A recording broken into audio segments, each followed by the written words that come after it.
On the authority of Abu Muhammad Abdullah bin Amr bin al-As, may Allah be pleased with him, who said, "The Messenger of Allah, peace and blessings of Allah be upon him, said, none of you truly believes until his desires are subservient to that which I have brought."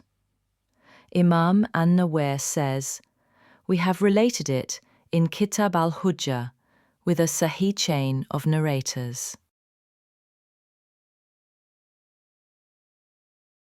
On the authority of Abu Muhammad Abdullah bin Amr bin al-As, may Allah be pleased with him, who said, "The Messenger of Allah, peace and blessings of Allah be upon him, said, none of you truly believes until his desires are subservient to that which I have brought."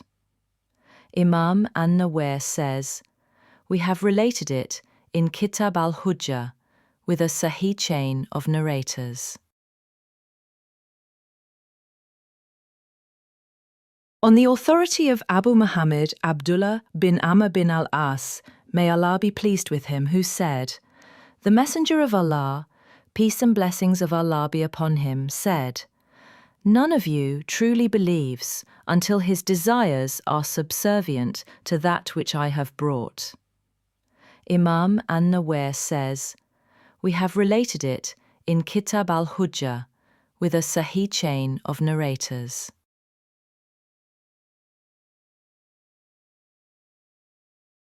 On the authority of Abu Muhammad Abdullah bin Amr bin al-As, may Allah be pleased with him, who said, "The Messenger of Allah, peace and blessings of Allah be upon him, said, none of you truly believes until his desires are subservient to that which I have brought." Imam an-Nawawi says, "We have related it in Kitab al-Hujjah with a sahih chain of narrators."